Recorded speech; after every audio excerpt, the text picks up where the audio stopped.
சிவாலயங்கள் அனைத்திலும் காலபைரவருக்கு இடம் உண்டு. சிவபெருமானுக்கு 64 வடிவங்கள் இருப்பதாகவும் அதன் முதன்மையான வடிவம் இந்த பைரவர் என்றும் சொல்வார்கள். சிவாலயத்திற்கு சென்று தரிசனம் செய்பவர்கள் அனைத்து தெய்வங்களை வழிபட்ட பின்னர் இறுதியாக காலபைரவரை வணங்காமல் அந்த ஆலய தரிசனம் முழுமை பெறாது. இவரை வழிபடுவதற்கு உகந்த தினமாக தேய்பிறை அஷ்டமி தினம் சொல்லப்படுகிறது. இந்த நாளில் இவரை வழிபாடு செய்தால் எதிரிகள் மீதான பயம் விலகுவதோடு மனதைரியம் உண்டாகும் என்கிறார்கள்.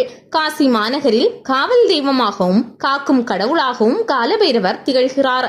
காசியில் பைரவருக்கு வழிபாடுகள் முடித்த பிறகுதான் காசி விஸ்வநாதருக்கு வழிபாடு நடைபெறும். காசி யாத்திரை செல்பவர்கள் கங்கையில் நீராடி வழிபட்டு இறுதியாக காலபைரவரையும் வழிபட்டால்தான் காசி யாத்திரை செய்ததன் முழு பலனும் கிடைக்கும். எல்லாவற்றிற்கும் மேலாக சிவபெருமானை போலவே பைரவமூர்த்திக்கு 64 திருவடிவங்கள் உண்டு. காலபைரவர் 8 திசைகளையும் காக்கும் பொருட்டு அஷ்ட பைரவர்களாகவும் 64 பணிகளை செய்ய 64 பைரவர்களாகவும் விளங்குவதாக நம்பப்படுகிறது. பைரவரின் 8 வடிவங்களை பற்றிய சிறிய குறிப்புகளை பார்க்கலாம். அசிதாங்க பைரவர் அஷ்ட பைரவ மூர்த்தி வடிவங்களில் முதன்மையானவர் இவர். அன்னப்பறவையை வாகனமாக கொண்டவர். நவக்கிரகங்களில் குருவின் கிரகதோஷத்திற்காக அசிதாங்க பைரவரை வணங்குகிறார்கள். இவருடைய சக்தி வடிவமாக சப்த கன்னிகளில் ஒருத்தியான ராம்கி விளங்குகிறாள். காசி மாநகரில் விருத்தக்காலர் கோவிலில் இந்த பைரவர் அருள் செய்கிறார். ருரு பைரவர் அஷ்ட பைரவ மூர்த்தி வடிவங்களில் 2வது தோற்றம் இவருடையது. சிவபெருமானை போலவே ரிஷபத்தை தனது வாகனமாக வைத்திருப்பவர். நவக்கிரகங்களில் சுக்கிரனின் கிரகதோஷத்திற்காக இந்த பைரவரை பக்தர்கள் வழிபடுகிறார்கள். இவருடைய சக்தி வடிவமாக சப்த கன்னிகளில் ஒருத்தியான காமாட்சி விளங்குகிறாள். இந்த பைரவர் காசி மாநகரில் உள்ள அனுமன் காட்டில் வீற்றிருக்கிறார். சண்ட பைரவர் அஷ்ட பைரவமூர்த்தியின் 3வது வடிவம் இது.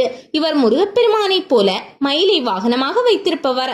நவக்கிரகங்களில் செவ்வாய் கிரக தோஷத்திற்காக இந்த பைரவரை மக்கள் வணங்குகின்றனர்.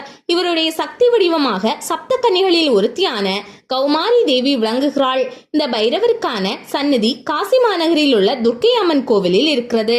குரோதன பைரவர் அஷ்ட பைரவ மூர்த்தி வடிவங்களில் 4வதாக வைத்து போற்றப்படுபவர் இவர்.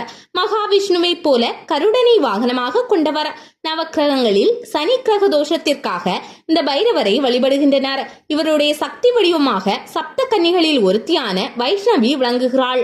இந்த பைரவர் காசி மாநகரில் காமாட்சி கோவிலில் அருள் செய்கிறார். குன்மத்த பைரவர் அஷ்ட பைரவ மூர்த்தியின் 5வது தோற்றம் இவர். குதிரையை வாகனமாக கொண்டவர். நவக்கிரகங்களில் புதன் கிரக தோஷத்திற்காக இந்த பைரவரை பக்தர்கள் வணங்குகிறார்கள். இவருடைய சக்தி வடிவமாக சப்த கன்னிகளில் ஒருத்தியான வராகி விளங்குகிறாள். காசி மாநகரில் உள்ள பீமசண்டி கோவிலில் இந்த பைரவர் வீற்றிருக்கிறார். கபால பைரவர் அஷ்ட பைரவமூர்த்தி வடிவங்களில் 6வது இடம் இவருக்கு. அன்னத்தை வாகனமாக கொண்டவர். நவக்கிரகங்களில் சந்திர கிரக தோஷத்திற்காக இந்த பைரவரை பக்தர்கள் வழிபடுகிறார்கள். இவருடைய சக்தி வடிவமாக சப்த கன்னிகளில் ஒருத்தியான இந்திராணி விளங்குகிறாள். காசி மாநகரில் உள்ள லார்ட் பாஸ்கர் கோவிலில் இந்த பைரவரை தரிசனம் செய்யலாம். பீஷண பைரவர் அஷ்ட பைரவ மூர்த்தி வடிவங்களில் 7வது தோற்றம் இவர். அம்பாளை போல சிங்கத்தை வாகனமாக கொண்டவர். நவக்கிரகங்களில் கேது கிரக தோஷத்திற்காக இந்த பைரவரை பலரும் தரிசனம் செய்கிறார்கள். இவருடைய சக்தி வடிவமாக சப்த கன்னிகளில் ஒருத்தியான சாமுண்டி விளங்குகிறாள். காசி மாநகரில் உள்ள பூத பைரவ கோவிலில் இந்த பைரவர் வீற்றிருந்து அருள் செய்கிறார். சம்ஹார பைரவர் அஷ்ட பைரவ மூர்த்தியில் 8வது வடிவம் இவருடையது. நாயை வாகனமாக கொண்ட இவரை தான் நாம் ஆலயங்கள் பலவற்றிலும் பார்க்கிறோம். நவக்கிரகங்களில் ராகு கிரக தோஷத்திற்காக இந்த பைரவரை மக்கள் வணங்குகின்றனர். இவருடைய சக்தி வடிவாக சப்த கன்னிகளில் ஒருத்தியான சண்டிகை விளங்குகிறாள். இந்த பைரவரை காசி மாநகரில் திரிலோசன சங்கம் கோயிலுக்கு சென்றால் நாம் வழிபடலாம். பைரவர் வழிபாடும் பலன்களும். பைரவரை தேய்பிறை அஷ்டமியில் வழிபடுவது மிகவும் விசேஷமானது. அவருக்கு ஏற்ற வேண்டிய தீபம், செய்ய வேண்டிய அபிஷேகம், படைக்க வேண்டிய நைவேத்தியம் பற்றி பார்க்கலாம்.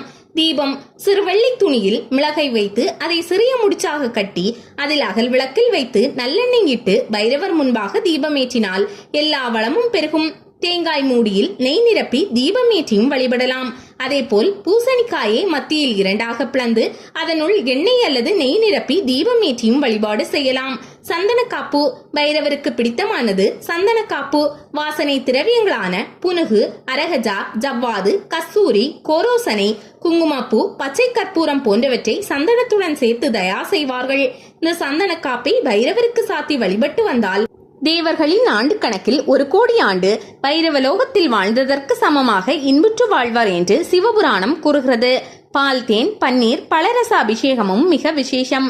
நைவேத்தியம்: பைரவருக்கு சர்க்கரை பொங்கல், தயிர் சாதம், தேன், செவ்வாழை, வெள்ளப்பாயாசம், அவல் பாயாசம், நெய்யில் போட்டு எடுக்கப்பட்ட உளுந்து வடை, சம்பா அரிசி சாதம், பால் மற்றும் பழ வகைகள் வைத்து வழிபாடு செய்வது மிகவும் உத்தமம். மாலைகள்: பைரவருக்கு தாமரைப்பூ மாலை, வில்வ மாலை, தும்பைப்பூ மாலை, சந்தன மாலை அணிவித்து வழிபாடு செய்யலாம். மல்லிகைப்பூ தவிர்த்து செவ்வரளி, மஞ்சள் செவ்வந்தி மற்றும் வாசனை மலர்களை கொண்டு அர்ச்சனை செய்வது உத்தமம். பிதுர் தோஷம் நீக்கும் பஞ்ச பைரவர். தஞ்சாவூர் மாவட்டம் கும்பகோணத்திலிருந்து 12 கிலோமீட்டர் தொலைவில் உள்ளது ஆவூர் திருத்தலம். இங்கு பசுபதீஸ்வரர் ஆலயம் இருக்கிறது. இங்கு சிவபெருமான் பசுபதீஸ்வரர் என்ற திருநாமத்துடனும் அம்பாள் பங்கஜவல்லி என்ற திருநாமத்துடனும் அருள்பாலித்து வருகிறார்கள். வசிஷ்ட முனிவரால் சாபம் பெற்ற காமதேனு என்ற வானுலக பசு பூமிக்கு வந்து இறைவனை பூஜித்து சாப விமோசனம் பெற்ற இடம் இந்த திருத்தலமாகும். எனவேதான் இத்தலம் ஆவூர் என்றானது.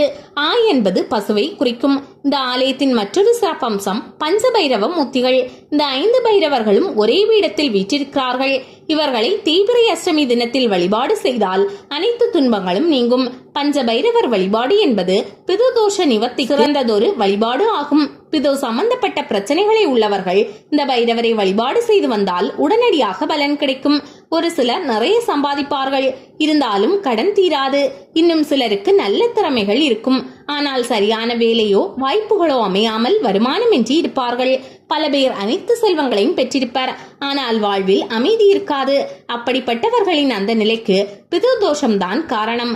அவர்கள் அனைவரும் இத்தல பஞ்சபைரவர்களை வழிபட்டு பிதுதோஷத்தை போக்கிக் கொள்ளலாம்.